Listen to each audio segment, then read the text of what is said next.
Entonces estamos con Andy Alonso, es comunicador social y periodista, magíster en dirección en cine documental de la Universidad Autónoma de Barcelona, creador de Back Media Group, creador de algunos podcasts que seguramente algunos los han visto, ya él nos hablará un poco de ello, ganador de 4 reconocimientos internacionales en cine, 2 en Málaga, 1 en Barcelona y 1 en Lleida, Cataluña.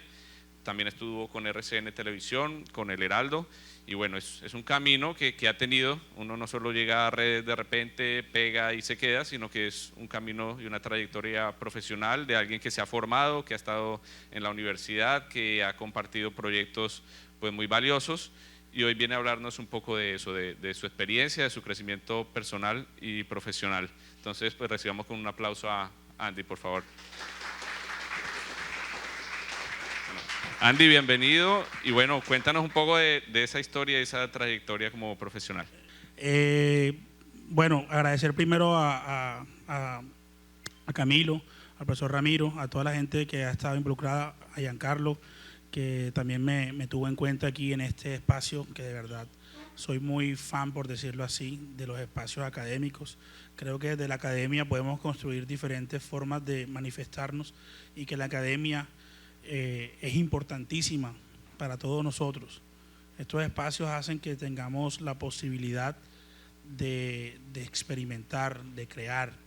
Aquí es que nacen los sueños, y así como ustedes que están sentados aquí, yo también estuve sentado muchas veces en conferencias de personas que admiraba, de personas que veía como referentes, y créanme que ahora vamos a contar un poco de esto y quiero más que todo charlar con ustedes.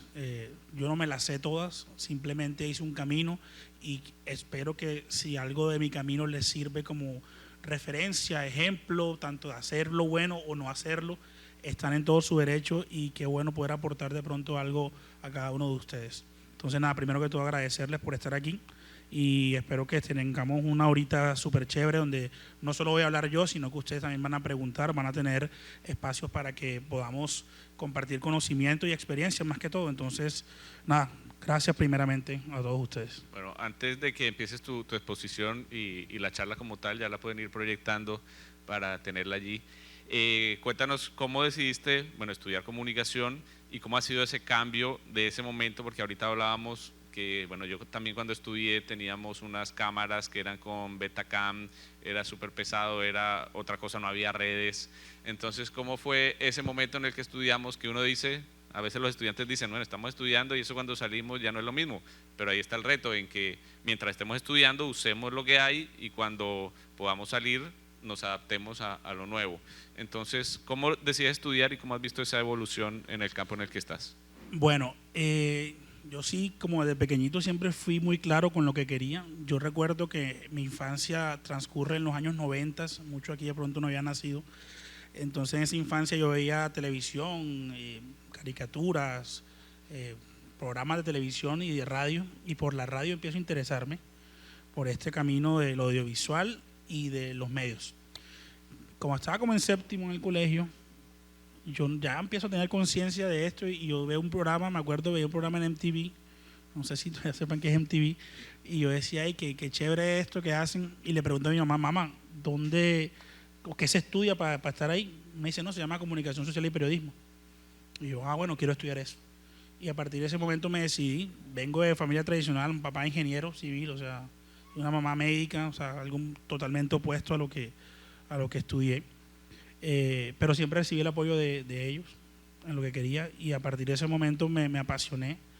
Y cuando uno está afuera de la carrera, uno tiene como un objetivo, y cuando entra y descubre este mundo y este abanico de posibilidades, pues es donde uno va como decantándose por algo. Y cuando entro, a mí me gustaba el audiovisual, pero cuando descubro que se puede hacer cine, que puedo contar historias con una cámara y con esto, es que digo, wow, esto es lo que me gusta a mí, lo que me apasiona, y me quiero enfocar por este lado. Entonces fue desde muy niño el interés por los medios. ¿Y cómo ha evolucionado todo lo tecnológico? Wow, increíblemente. Yo sigo aprendiendo muchas cosas. De hecho, trabajo con chicos de su edad, y lo que decía Camilo, a mí me tocó hacer con unas cámaras. ¿Ustedes acuerdan las cámaras como, no sé si ha visto el Chavo? Yo le digo como la cámara de Don Ramón, una vaina bien grandísima. y era con unos cassettes que se llamaban mini DV, y entonces de pronto lo estoy embolatando un poco, pero en esos cassettes tú grababas y después ibas a una capturadora y en esa capturadora escribías el minuto donde tenías que capturar, valga la redundancia, y ahora ver que la inteligencia artificial es una aliada que te corta todo y dice yo quiero de aquí a aquí y hace todo, es adaptarse, y creo que Darwin lo decía, las especies que se adaptan son las que sobreviven y tenemos que adaptarnos, tanto mi generación como la que viene atrás, como ustedes cuando vayan creciendo, y creo que eso es lo que hace que el ser humano avance, y yo creo que para mí ha sido importante esta evolución de tratar de ver que solamente por los medios de comunicación uno podía darse a conocer, y hoy en día nosotros mismos somos nuestro medio de comunicación. Entonces esa evolución para mí la he vivido muy chévere y muy bacano. ¿Quiénes te acompañan en el equipo de trabajo? ¿Qué profesionales? ¿Quiénes son? Bueno, hoy en día en Back Media, bueno, tengo varias ramas, digamos, como empresa. Trabajo con Patricia Enríquez Dorado, ella es experta en marketing, ya tiene una trayectoria enorme también. Estudiamos juntos, mira cómo es la vida. Comunicación. Comunicación en el norte. Valentina, que también es nuestra editora, productora. También Yanka nos ayuda bastante en la parte de streaming, de transmisión de Twitch y todo lo que hacemos con estas locuras audiovisuales. También está Sebastián Uribe, que produce y edita. Y bueno, tenemos diferentes colaboradores, han pasado diferentes chicos que también han tenido esta motivación de hacerlo. Contamos con una chica también en venta, bueno, pero digamos, ese es otro cuento ya. Pero sí, tenemos un equipo de trabajo muy chévere que lo considero como una familia y que tenemos como un objetivo en común.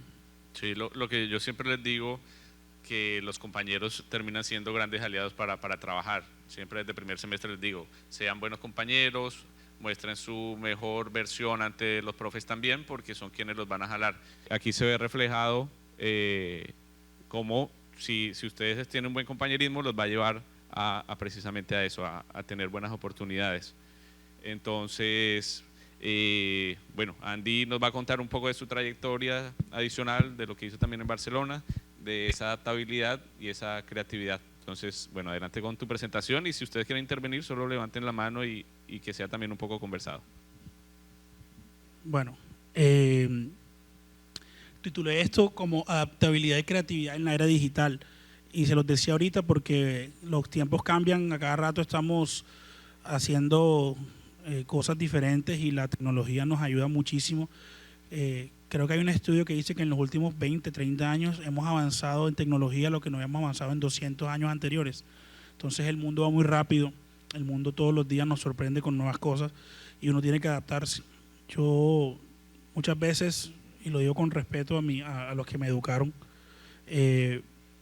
tropecé con personas que en ese momento no entendían lo que la tecnología nos brindaba,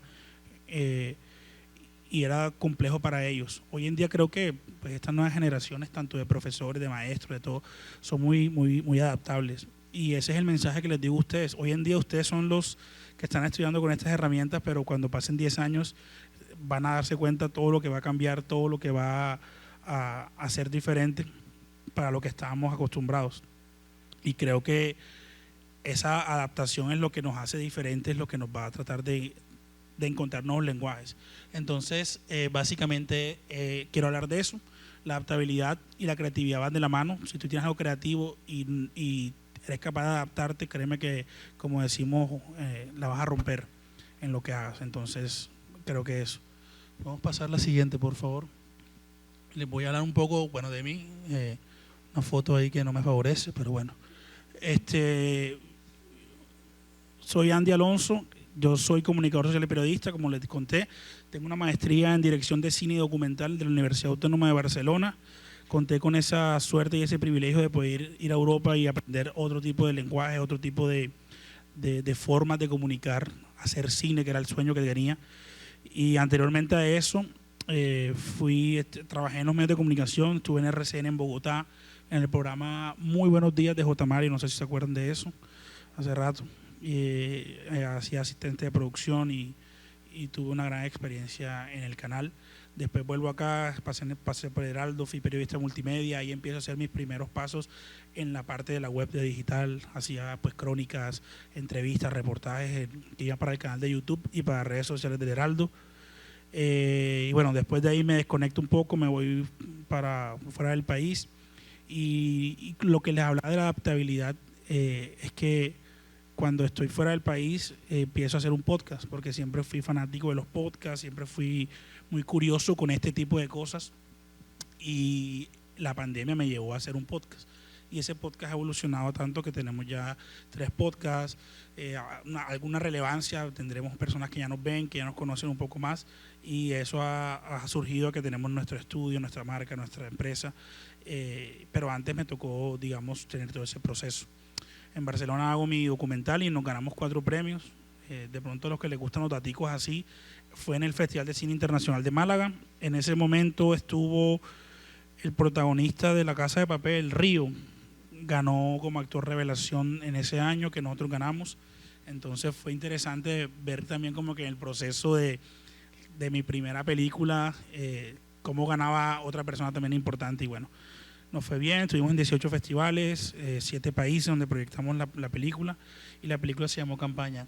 ¿Qué más he hecho? A ver, ¿cómo evolucionó mi carrera? Lo que les decía, yo recuerdo siempre, por ahí está el profesor Rogelio, uno de mis maestros, que le tengo mucha gratitud y mucho cariño porque, como les decía ahorita antes de empezar, fue de las primeras personas que confió en mí.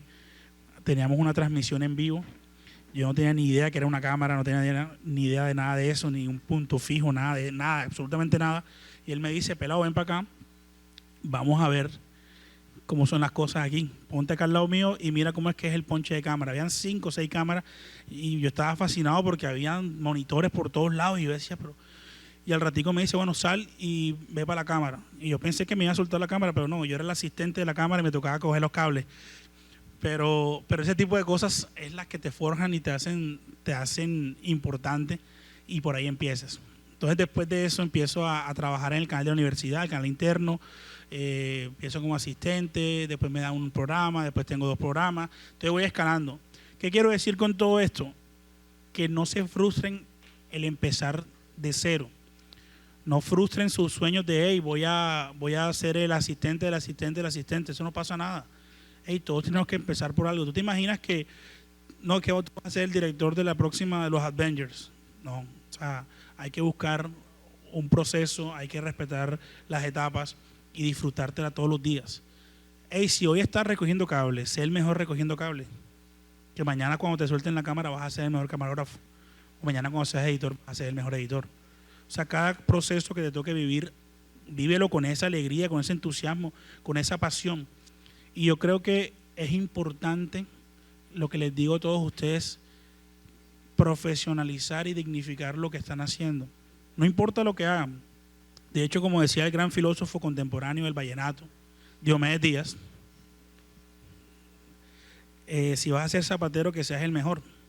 Y literal es una frase que a veces la cogemos como burla o como mamadera de gallo, como decimos acá en la costa, pero es verdad. Si tú vas a hacer algo hoy, hazlo lo mejor que puedas. Y créeme que en ese momento lo vas a disfrutar.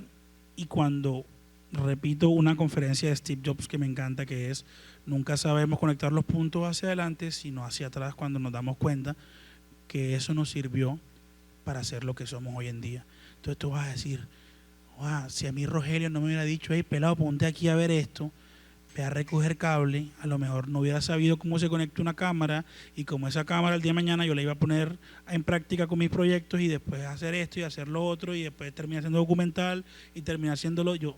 Mierda, me sirvió para todo. O sea, todo lo que ese punto hizo en mi vida y en mi carrera fue necesario para llegar a donde llegué. Entonces, es un consejo que les digo, disfruten de todo lo que hagan, sea el ámbito que quieran disfrutar, no importa, va a costar, obvio que va a costar, y eso es lo más bonito, porque el sacrificio tú valoras más cuando después de todo ese tiempo que estás luchando, tú dices, lo logré. Es el camino al héroe. En el cine, como decimos estructuralmente, la vida de Rocky. Ey, ¿no creen que es bonito ver a Rocky cómo triunfa después que venía siendo un vago que no servía para nada? Es el camino del héroe, es el éxito de lo logré después de tanto tiempo. Entonces ahí empiezo. Pueden pasar, tengo los podcasts, La Esquina Podcast, Un Mal Podcast y No es un Show Podcast, que son 2 o 3 podcasts que diversifiqué después. Si no me siguen, aprovecho la coba aquí, como dicen, síganme en YouTube, en Facebook, en Instagram. Estaba como Andy Alonso, me pueden seguir y ver las cosas que hago. A veces payaseo por ahí, no soy tan serio a veces, en otros momentos, entonces pueden seguirme. Siguiente, por favor. Ok, bueno, lo que les contaba. Esta es mi película que se llama Campaña. Está mal escrito según lo que uno dice, no, pero es que en catalán, y así se escribe en catalán. Fue en el 2015, fue un documental observacional. En ese momento estaba en carrera un partido independiente con una mujer que quería ser alcaldesa de Barcelona y fue la primera alcaldesa en la historia de Barcelona. Entonces hicimos un seguimiento de las campañas políticas, de cómo desde los 3 puntos de vista, desde las personas, los políticos y los medios, se puede volver un poco circense, como un circo, la política. Entonces gustó mucho en ese momento y por eso festivaleamos, como digo yo, y ganamos esos premios gracias a la vida, y están como esas cositas que son chéveres, que son los laureles de donde participamos y lo que ganamos, que son los cuadros que están arriba. Y después yo viví en Francia, después de Barcelona, y hicimos una película, bueno, participé en el montaje y en la traducción de una película que fue emitida en el canal Planeta de Francia, que se llama Green Cops, Le Gardien de la Planète, en 2018, y era más que todo una crítica, una mirada hacia la deforestación en la Amazonía colombiana. Y bueno, un amigo que conocí en eso me hizo partícipe de esa película y bueno, también fue chévere. Esa sí fue más comercial, pero bueno, digamos que ahí participé y también fue una experiencia muy chévere. Ya pueden seguir, por favor. Bueno, el mundo audiovisual. Bueno, ¿cuál es el objetivo del mundo audiovisual? En mi percepción es contar historias. Yo creo que todo cineasta, toda persona que, bueno, no solo cineasta, pero digamos que a nivel audiovisual, muchas personas quieren contar historias. Ustedes van al cine porque hay una historia que les gusta, ustedes ven un documental, ven lo que sea porque hay una historia, hay un relato detrás de. Siempre se adapta, exacto, un videojuego también. Los videojuegos son una maravilla y hoy en día que vienen con conceptualización de, no, es que esto pasó en el medioevo y tal, y yo no soy muy gamer, tengo medio conocimiento, pero sí. Por ejemplo, Assassin's Creed me parece genial. Hasta el mismo San Andreas de Grand Theft Auto, me parece que tiene su narrativa dentro de en la historia exactamente de todo esto. No sé si decir como problemáticas sociales que se viven en ciudades como Los Ángeles. Bueno, mira que ahora mismo estamos en protestas allá en Los Ángeles, pero bueno, ahí se refleja un poco lo que es. Todo lo que tenemos, si se dan cuenta, es basado muchas veces en vida real. Así sea ficción, siempre tenemos referencias de la vida real. Entonces, para mí contar historias se volvió la excusa. Y el cine y el documental es un canal, es la forma de cómo contarlas. Hay un podcast que yo veo que me encantó una frase que es un chico que se llama Roberto Martínez, que dice que no importa la forma, lo que importa es que el fondo prevalezca. Yo migré en esa adaptabilidad del cine tradicional, de las narrativas lineales, lo convertí en un podcast porque es lo que hoy en día la gente ve, consume, y al final estoy contando historias en la piel de otro, en el cuerpo de otro. Yo hago mis preguntas y vamos conversando y ellos mismos van contando sus historias y yo hago el ping pong de, oye, a ti te pasó esto, a mí también me pasó lo mismo, me identifico con esto, me identifico con lo otro, que es una dinámica totalmente distinta a lo que hacíamos con las entrevistas tradicionales, donde yo preguntaba como periodista y era un monólogo del invitado hablando. El podcast me permite este rebote entre los dos, el invitado y yo, y podemos contar historias tanto de él como las propias mías que nos identifican. Entonces, ahí dice, el paso del cine tradicional a las plataformas digitales, la forma de ejecución y producción de las piezas audiovisuales. Eso ya lo tocaba ahorita al principio. ¿Cómo ha cambiado todo? Cómo hoy en día, por ejemplo, las herramientas digitales nos ayudan a facilitar, entre comillas, o a simplificar las formas como contamos todo. Antes era como, no, escríbete ahí un guión, y el guionista duraba 6 meses encerrado en su casa escribiendo. O sea, usted se puede imaginar. Y si nos vamos más para atrás, ¿cómo hacían esa gente? Tocaba escribir. Hoy en día tú tienes una idea y dices, hey, chat, quiero que tal cosa, me lo simplifique así. O sea, tampoco es tan fácil. Uno tiene que fajarse a escribir, pero te ayuda mucho a economizar el tiempo, que es lo importante. Entonces, esas herramientas hacen parte de eso. Y otra cosa que me parece genial es la democratización de los medios.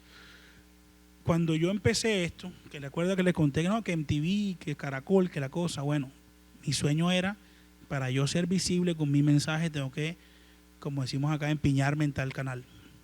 Tengo que esperar que me vea o que me descubra un talento y, mejor dicho, la propia historia de suerte de, no, me monté en un bus y el man me vio. Entonces, era como eso. Hoy en día con estas herramientas, con Instagram, Facebook, YouTube, TikTok, todo esto, hay más posibilidades que nosotros como personas, como entes independientes, tengamos la posibilidad y las herramientas de yo tengo un proyecto y quiero desarrollarlo y lo hago con esto. Este es mi canal de mensaje, o sea, mi canal para que el mensaje llegue más allá. Tenemos esa posibilidad. O sea, ustedes no se han dado cuenta que son unos privilegiados a nivel de época y de la era que están viviendo. Yo ¿cómo te explico? Yo voy a ser papá ahora y yo a veces me pongo a pensar cómo le voy a explicar a mi hijo que a mí me tocaba. Salía mi artista favorito. Me tocaba esperar que saliera en la radio si ya estrenaron el disco y después iba a una tienda de discos y hacía una fila, compraba un CD o me tocaba ahorrar de mi merienda, compraba el CD, escuchaba el CD, veía cuáles son los libritos ahí en el CD, los créditos, quién tocaba, cómo me aprendía la letra y esperar que en la televisión, en una cierta hora, que era el programa de los 10 más pedidos, esperar que saliera el video que me gusta. También en el proceso que era todo antes ser fanático. Hoy en día, vayan a mi plataforma, en todas las plataformas digitales, consuman esto y tal. Y lo pones 500,000 veces si te gusta.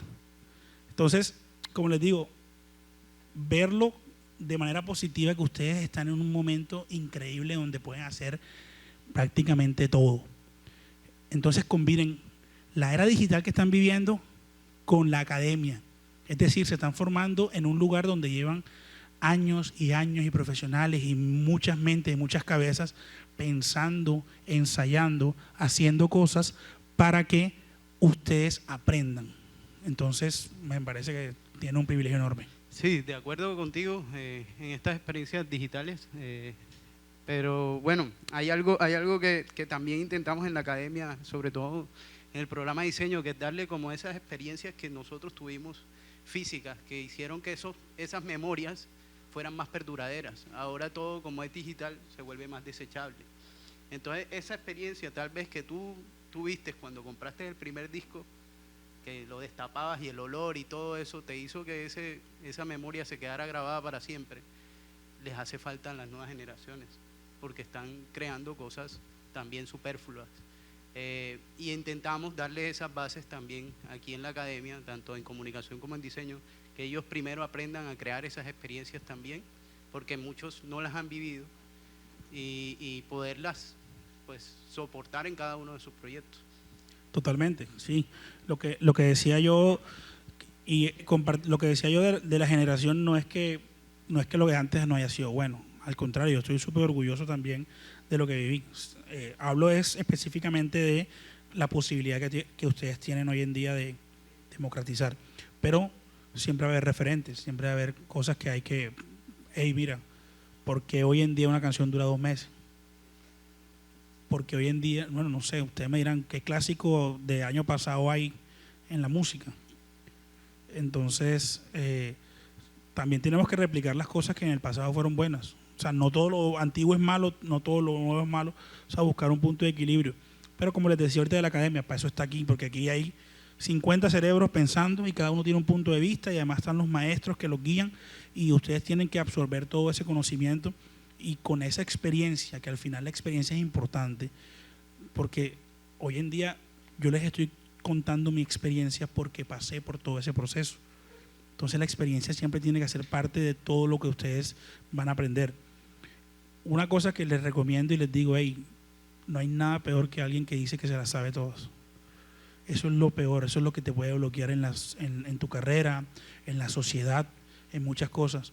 No hay nada más bonito que aprender. No hay nada más lindo que todos los días levantarse y saber que hay algo nuevo que te puede sumar, que te puede hacer crecer como profesional, como persona, como ciudadano. Entonces, estén abiertos al cambio, estén abiertos al conocimiento y no dejen que la inmediatez de hoy los nuble y los haga pensar que ya, como yo tengo ChatGPT, él me va a decir todo. No, ChatGPT no tiene la capacidad de raciocinio que tenemos los seres humanos. Y ahí está la capacidad que tienen ustedes de, me cuestiono por qué pasa esto, pero no me la sé toda, simplemente si no sé algo lo pregunto, si no sé algo lo experimento. Tengo referentes, tengo maestros, estoy en la universidad. Ustedes saben que el privilegio que es estar en la universidad. Yo agradezco mucho a mis padres porque me dieron la educación. Les agradezco un montón. Quizás si no hubiera estado en la universidad o en la academia, no estoy diciendo que no hubiera pasado, perdón, pero a lo mejor me hubiera costado un poco más. Entonces aprovechemos estos espacios y aprovechemos a las personas que nos rodean, a nuestros referentes, porque son importantísimos en nuestro camino. No sé si alguien tiene alguna pregunta por el momento, si no, para continuar. ¿Preguntas? No sé si quieres que proyectemos un par de minutos de... Sí, vamos a... Sí, pongamos unos segunditos ahí la película, campaña y el otro. Por favor, atrás. Producción, ayúdanos a colocar Cataluña. Está eso, ahí. Campaña.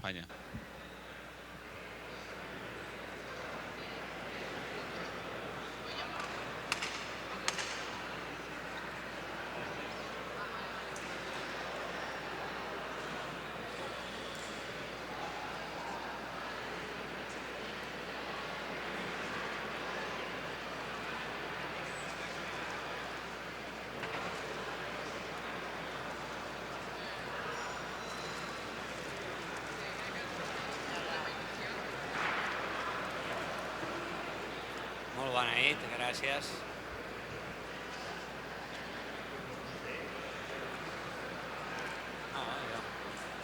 Jo l'he felicitat públicament. Jo crec que ha sigut una campanya electoral molt intensa i que la veritat que l'ha guanyat i per tant la meva felicitació. A més nosaltres actuarem des de l'oposició, però des d'una oposició constructiva com hem fet sempre. És a dir, la senyora Ada Colau sap que com a alcaldessa de Barcelona tindrà el suport i la col·laboració d'una oposició absolutament constructiva.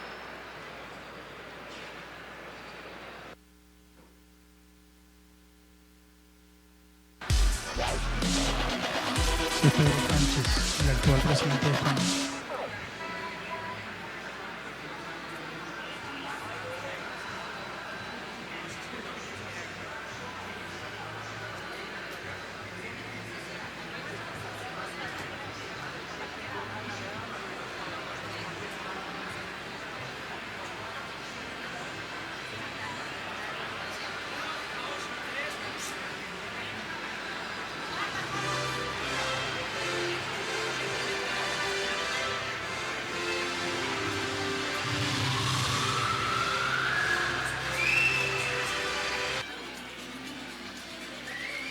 Decías que era un documental de observación, Sí.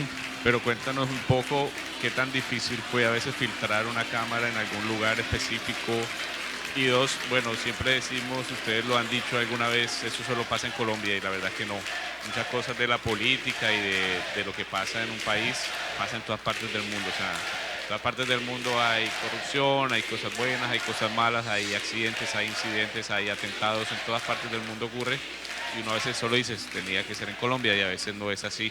Me imagino que hubo situaciones de todo tipo y durante tus años en Europa también te diste cuenta que no solamente es en Colombia. Claro, bueno, básicamente, como les dije, es observacional. La idea era que la cámara no intencionara nada, sino que fuéramos un ojo donde observáramos lo que pasaba alrededor.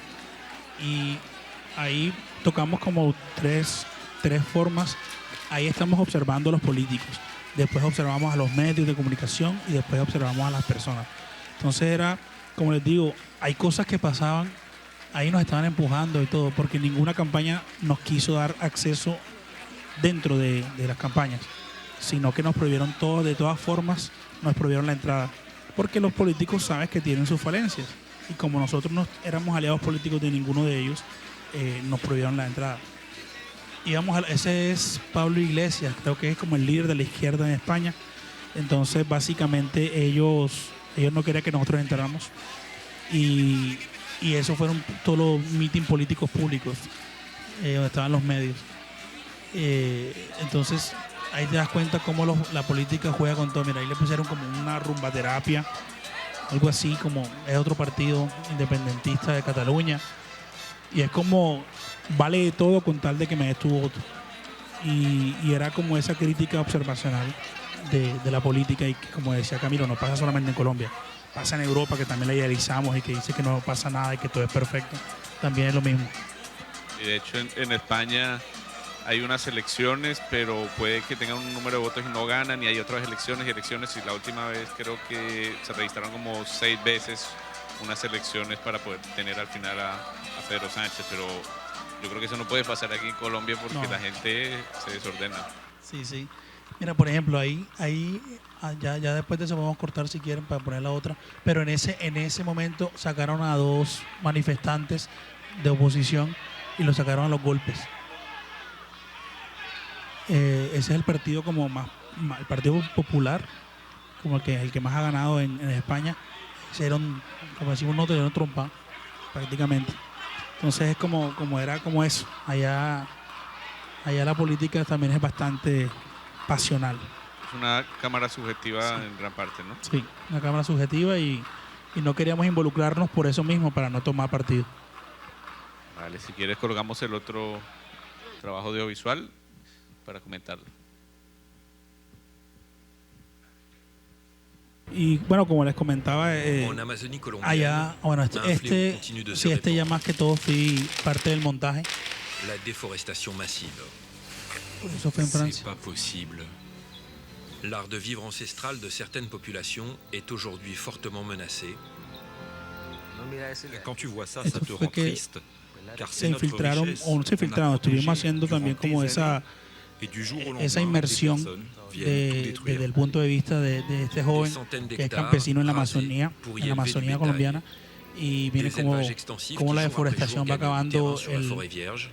uno de los recursos más importantes de este país y del Je mundo. me suis déjà engagé à couper 100 Y fue hectares de así, forêt. fue básicamente como una crítica hacia la deforestación y hacia lo que pasa en Colombia, en Brasil, en toda la Amazonas, y que nadie dice nada.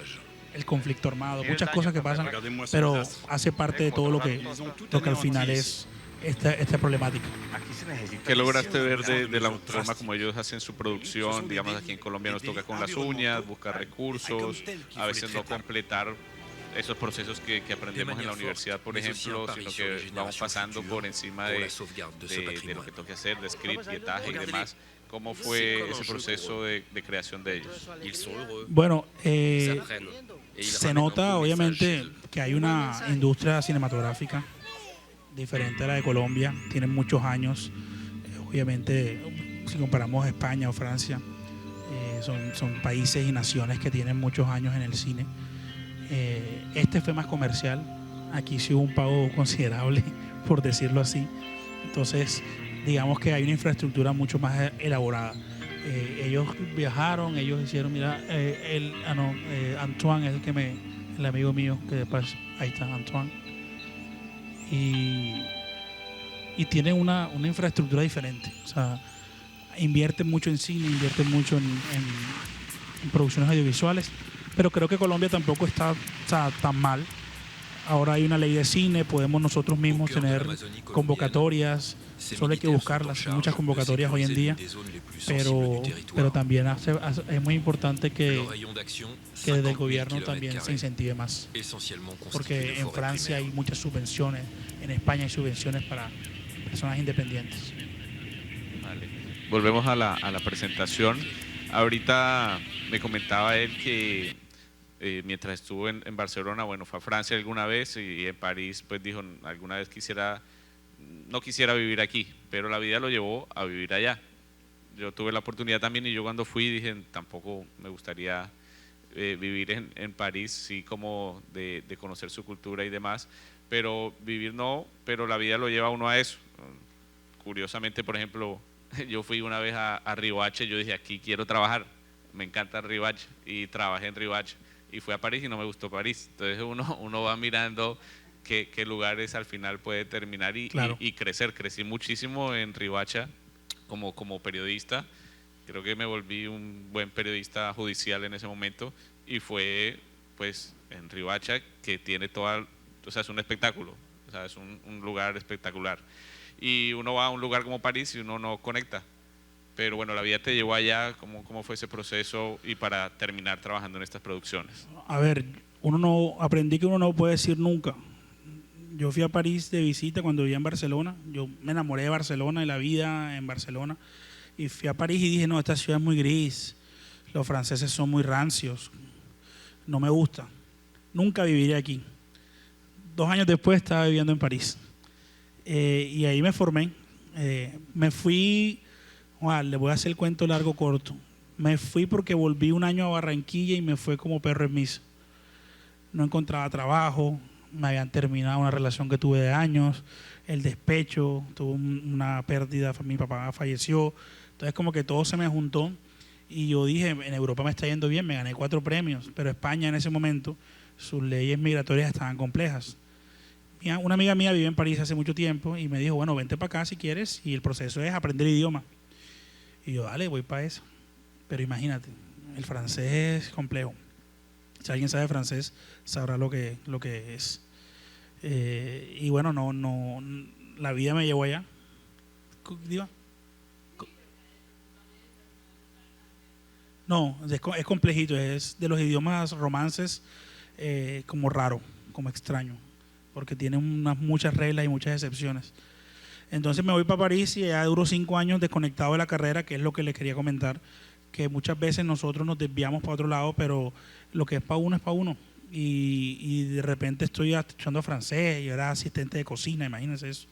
Estaba en una cocina en un restaurante y una chica colombiana que estudia conmigo tiene el novio que es Antoine, que era cineasta, y me dice, hey, tú eres cineasta, hey, quiero que me ayudes en una película que estoy haciendo, que me ayudes con el montaje, que me ayudes con la traducción. Ya yo medio machucaba el francés ahí. Entonces, si hay un subtítulo malo en esa película, es culpa mía, lo siento. Todavía no sabía mucho francés en ese momento. Entonces, llegué por cosas de la vida a eso, y ahí otra vez me empieza a entrar como la curiosidad de, hey, esto es lo tuyo, no te desanimes, dale con toda, termina ese idioma.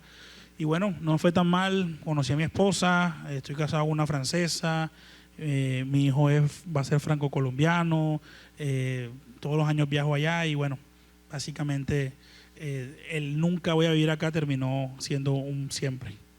Tenés que ir a Francia. Exactamente. Bueno, seguimos con la presentación, porfa. Bueno, la importancia, esto me encanta aquí y quería resaltarlo, la importancia de las academias y universidades. ¿Qué pasa? El objetivo de esto es revalorizar el conocimiento académico en la era digital. Yo no siento, porque he visto muchos discursos de no necesitamos la academia para hacer lo que queremos. Y yo al contrario, yo creo que no son enemigas, son aliadas. ¿Por qué? Porque las academias se van adaptando. Ahorita me mostraban el salón, el estudio, la zona de radio, que yo dije aquí me encantaría hacer un podcast porque está hermoso. Y es eso, y las academias existen desde que cualquiera de nosotros aquí naciera. Y si existen es porque es el lugar donde los conocimientos llegan y donde vamos nosotros, tanto como estudiantes aportando, como los maestros aportando y las futuras generaciones aportando. Entonces, hay una estructura. Muchas veces, y no voy a negar, uno puede ser autodidacta, pero no tiene la misma estructura. Además, que aquí en las academias, por ahí escribí, no sé si escribí ahí o lo escribí en mi mente, yo tengo a veces ese problema, que es el momento donde uno puede experimentar, donde nos podemos equivocar, donde a mí me acuerdo, ahora otra vez mencionando al profe Rogelio, que lo tengo ya gastado el nombre allá, profe, me decían, equivócate aquí, porque aquí te puede costar una nota, sí, es importante, pero tú tienes la capacidad de recuperarte. Y aquí estamos en un entorno seguro donde podemos equivocarnos porque estamos aprendiendo, pero mañana, imagínense una producción, te contrata Netflix y tienes millones de dólares a tu disposición. Un error te va a costar millones de dólares y una mala imagen en tu carrera. Entonces las academias sirven para esto, para que nosotros experimentemos, para que nosotros tengamos esa capacidad de, hombre, voy a hacer esto, voy a sugerir esto.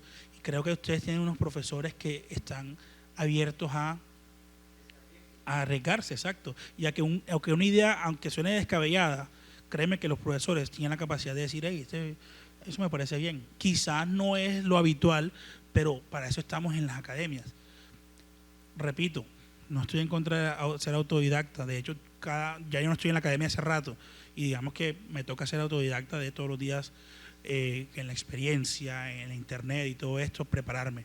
Pero si tenemos este periplo de la vida, en este momento tenemos este lapso de tiempo, aprovechémoslo lo que más podamos. Seamos proactivos, empecemos a tomarnos en serio lo que estamos haciendo.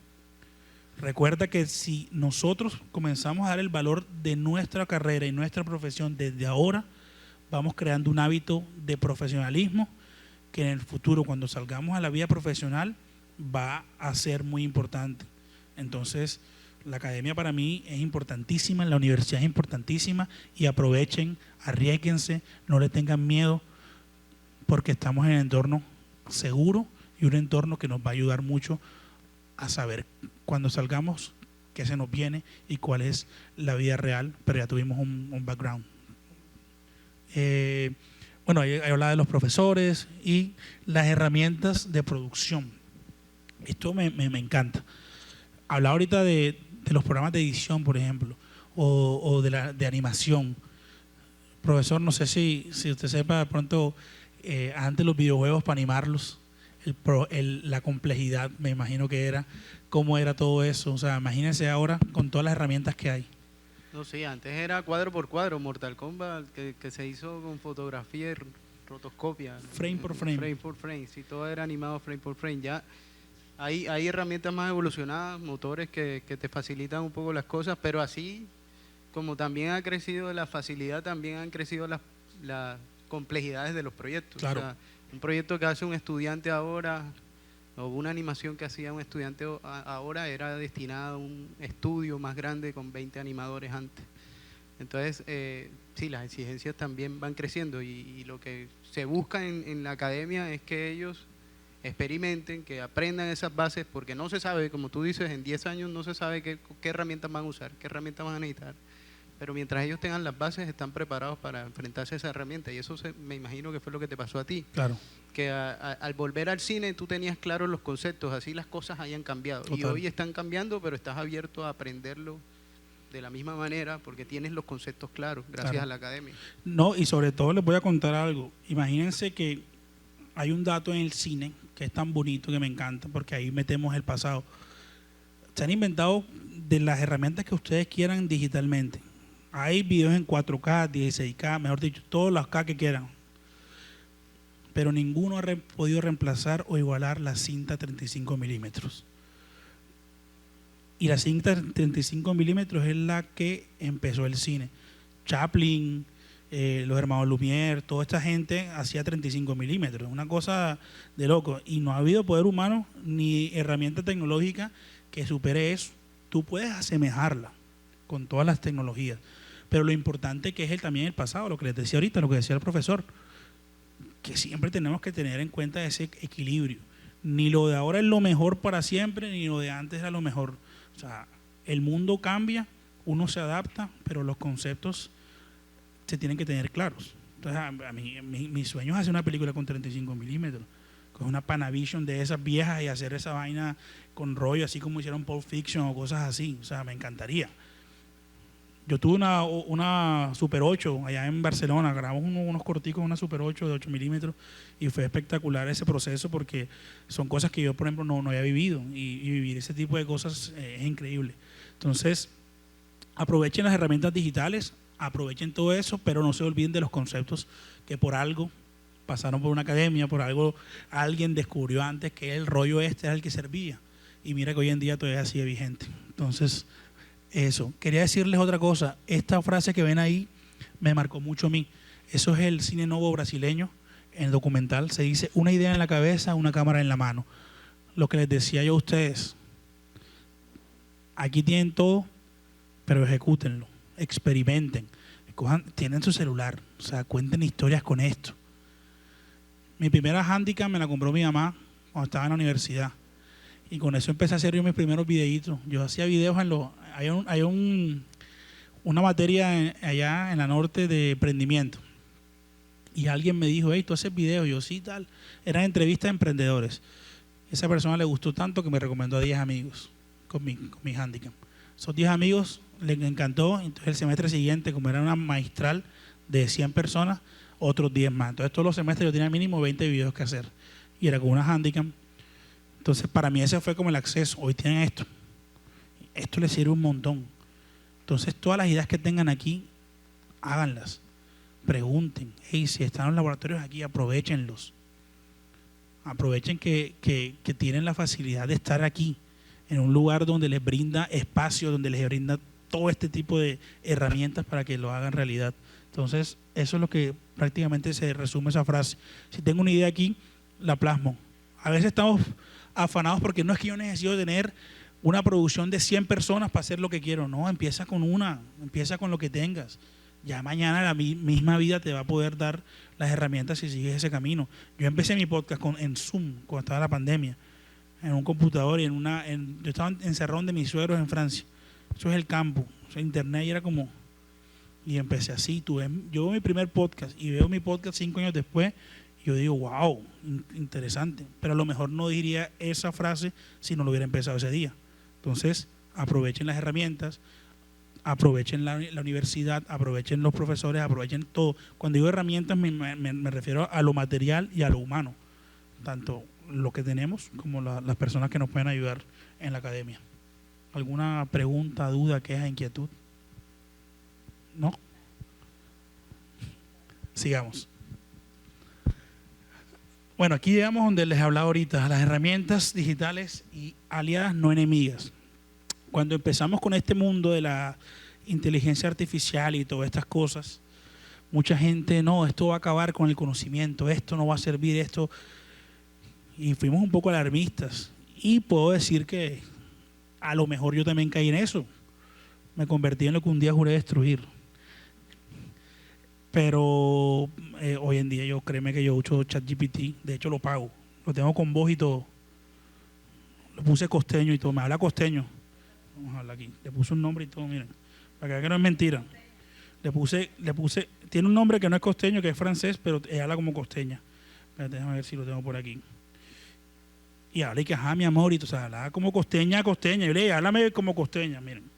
Vamos a hablar aquí. Hola, Chloe, ¿cómo estás? Buenos días. Estoy aquí en la Universidad Sergio Arboleda. Saluda a los estudiantes. Hola chicos, buenos días a todos por allá en la Universidad Sergio Arboleda. Qué chévere que estén con Andy hoy. Les mando un saludo enorme y espero que la pasen súper bien. Si tienen alguna pregunta o algo divertido que quieran compartir, aquí estoy. ¿Vieron? De hecho, en mi podcast hice un podcast hablando con ella, hablando de inteligencia artificial y todo eso. ¿Qué quiero decir con esto? Que hay posibilidades de hacer cosas, o sea, no es un enemigo, es un aliado y podemos saber cómo combinar las diferentes facetas y contenidos que hacemos todos los días con la inteligencia artificial. Yo creo que todos los días, como les digo, la adaptabilidad es importante, por eso les decía, adaptémonos al mundo, adaptémonos a estas nuevas formas de comunicarnos, adaptémonos a lo que viene, porque la verdad es que yo no siento que nos quite nada, al contrario, nos aporta. Y no solo ChatGPT y Grok y todas esas cosas que salen, sino las redes sociales. Yo siempre cuando yo estaba en la universidad y empecé con cine, yo decía, yo soy independiente, abajo del sistema y todas estas cosas. Yo sé que alguno de pronto está así como yo ahora ya. Pero entendí que también cuando quiero llevar un mensaje necesito masificarlo y necesito conectarme con estas herramientas. Por eso hoy en día, bueno, no quería ser figura pública, por decirlo así, pero la vida me llevó a esto y por eso hoy tengo Instagram y tengo seguidores y tengo unas plataformas y tengo esto y no sé, disqueras me contactan para que entreviste artistas que de pronto son reconocidos y cosas así. Lo que hice fue adaptarme, lo que hice fue, hombre, me voy a creer el papel de que sí soy una figura pública, de que voy a hacer las cosas, de que es la forma de comunicar, porque así como estoy hablando con ustedes hoy, es porque en algún momento alguien vio un podcast y dijo, este man es interesante. Entonces me adapté. conseguí las formas de que el medio sea yo mismo y no esperar que RCN me lleve a la casa de los famosos. Sí. Entonces, por eso migré. Y yo, para la gente que me conoce, sabe que yo estudié para estar detrás de cámaras, pero hoy en día estoy delante, porque la vida o Dios o lo que cada quien quiera creer me llevó a esto. Y pasa algo, Andy, que cuando estamos tan expuestos a cosas digitales, a inteligencia artificial, yo siento que flota de uno el carácter humano. Es como los bebés que los primeros que reconocen es la cara de sus mamás y reconocen una forma básica, y uno con cualquier 2 círculos y una línea reconoces una cara. Es como que nosotros estamos tan expuestos a la inteligencia artificial que nos muestran algo hecho de inteligencia artificial y enseguida nos dispara algo. Esto no se ve natural. Y es cuando más estamos expuestos, es cuando más valor le vamos a dar al humano. Y seguramente por eso a ti te ha ido mejor tal vez que un podcast hecho totalmente en inteligencia artificial, porque tu tema y tú conectas en lo humano. Claro. Así mismo pasa en cualquier producción artística, porque sale del alma, algo Sí. que no tiene la inteligencia artificial. Total, y de hecho en el podcast que hice con Chloe, que así la bauticé, le pregunto eso, si están capacitados para hacer a nivel artístico lo que hace el humano, y ellos mismos reconocen que no pueden, que ellos podrían con datos interpretar cosas que se asemejan a lo humano, pero el humano siempre va a tener esa ventaja de, hay cosas, sentimientos, inspiraciones, musas, cosas que solamente el ser humano puede hacerlo. Entonces, ahí tenemos ventaja en eso. ¿Qué tienen ventaja ellos? Que lo hacen más rápido. Entonces, hay que saber utilizar esa inmediatez para las cosas que tenemos nosotros, que solamente nosotros podemos hacer. Entonces, ahí es cuando tú tienes que ser inteligente y decir, estoy trabado en esta cosa, ¿cómo me destrabo? Voy a usar a la inteligencia artificial que me guíe, que me ayude, y tomo esto, y tampoco hay que tomarlo literal, porque hay gente, eso es lo que digo, una cosa, el flojo es flojo con inteligencia o sin inteligencia artificial. Uno tiene que coger la inteligencia artificial, destrabar la idea y darle tu propio toque, que es lo que al final nos hace a nosotros diferentes de los robots. Yo tomo un artículo o una idea que ella me da, y yo soy muy generales. De ahí yo desprendo, esto me sirve, esto no me sirve, tal. Pero ¿qué hice yo? Agilicé el proceso, que a lo mejor me costaba antes 2 semanas, por decirlo así. Me costó 2 horas. Ya yo estoy cortando un espacio que me sirve para abrir un espectro donde mañana tengo otra idea y voy organizando mi lista de ideas. Le doy un consejo a la gente que es creativa, que yo creo que todos aquí lo son. Bájense herramientas como Google Keep. Yo en Google Keep anoto mi idea o grabo. Cada vez que se me viene algo a la mente, yo, mira, pasó un carro rojo y yo pienso que los carros rojos son, mejor dicho, lo mejor del mundo. Y lo guardo. Yo guardo carro rojo. Pasa 2 meses y yo, carro rojo. Me escucho, el carro rojo. Entonces, de pronto ese carro rojo hoy no me sirve, pero mañana estoy haciendo Caperucita Roja versión 2025. Entonces yo necesito algo rojo. Entonces veo mis ideas, el carro rojo. La Caperucita se transporta en un carro rojo. Ahí conecté los puntos. Entonces esas cosas, esas herramientas son aliadas. No nos satanicemos, no nos escandalicemos, al contrario, busquemos la forma de que nos adaptemos a esto y que nos sirva a nosotros. Recuerden, ustedes son la mejor obra de arte que están diseñando. Entonces, métanle corazón, métanle conocimiento, métanle amor a lo que están haciendo. Y yo creo que, al siguiente, yo creo que ya se acabó esto. No se ha acabado. Estamos ahí firmes. Bueno, retos en la vida profesional. Esta parte me encanta, creo que esto me inspiré. Perder el miedo a la crítica, al qué dirán. Vivimos en una ciudad llamada Barranquilla, la amo. Yo he tenido el privilegio de recorrer varios países y no estoy boyoneando, al contrario, digo, fui un privilegiado. Si ustedes pueden el día de mañana viajen, conozcan. Y eso lo que hizo fue reforzarme a amar más mi ciudad. Pero así como la amo, también soy una persona crítica que sé que en Barranquilla la gente, como decimos, es perrateadora. Aquí no hay fama que dure 15 minutos. Así lo decía el gran Gabo. Entonces, cada vez que nosotros hacemos algo por idiosincrasia, mierda, ¿y qué? ¿Ahora qué? A mí me decían eso, mierda, ¿ahora qué? YouTuber. Como a mí a veces, o sea, a mí en verdad, muchas veces me ha valido, ustedes saben que la vida en muchas cosas y las opiniones, yo dije, sí, soy youtuber. ¿Cuál es el problema? O sea, yo soy periodista y director de cine, pero si me quiere meter ese título, vamos para adelante. Mierda, ¿y ahora qué? ¿Entrevisticas? Y yo, sí, entrevista. ¿Cuál es el problema? O sea, yo creo que uno tiene que encontrar ese punto de no me importa lo que tú me estés diciendo, al final yo voy por mi sueño. Entonces, no nos dejemos meter estos comentarios. Y le voy a decir algo que es una opinión impopular y a veces duele. Pero los primeros que no confían en ti son los más cercanos. Porque no te ven con ese ímpetu. Ellos te la van a dar, como decimos así, cuando ya vean los éxitos. Entonces arriésgate aquí, pregunta al profesor, profe, estoy aquí puesto para colaborar, vamos a hacer, ¿qué idea? Profe, tengo esta idea, profe, hagamos esto, que si hay un evento como este, voy a asistir, voy a hacer, o sea, no importa lo que digan, o sea, al final, ¿qué? La vida es muy larga, la vida es un camino que nos vamos encontrando después con el tiempo. Y tú eres el que tienes que ser feliz, o sea, no te dejes llevar por esos comentarios. Yo sé que cuesta, pero sigue firme, como los músicos del Titanic. Bueno, saber mostrar tu mensaje y ser contundente, buscar un diferencial. Hoy en día, como hemos hablado, todo es tan inmediato, muchas cosas no duran, no hay un mensaje contundente. Por eso tú puedes ver 15,000 personas virales en el día, que mañana nadie se acuerda de ellos. No busques ser viral. Busca hacer una carrera, busca tener un mensaje en lo que hagas. Si eres una persona que crea videojuegos, que tu videojuego sea algo contundente y que tenga la forma de comunicar algo diferente. Viralidad tú puedes tenerla hoy o mañana, sea por algo bueno o por algo no tan bueno, o te puedes convertir en un meme. Pero a largo plazo, cuando tú veas, es que yo hice este juego que hoy en día es un ícono mundial. ¿Por qué? Porque no busqué viralidad, busqué hacer mi arte. Hice una película, hice un podcast, hice cualquier cosa que hagas, un diseño. O sea, por ejemplo, ustedes saben Nike. Okay. Perdón.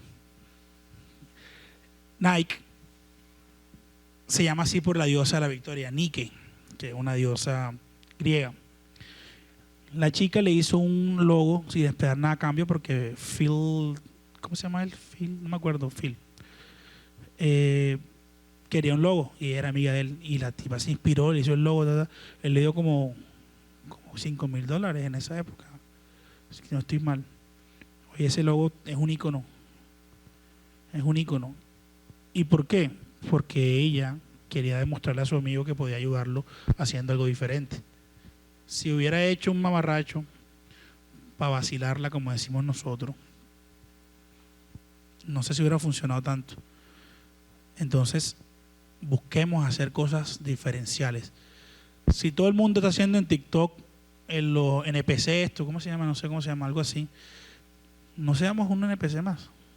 Mostremos un diferencial en lo que hagamos. TikTok, Instagram, en lo que sea. Siempre busca algo que te caracterice para que destaques por encima de los demás.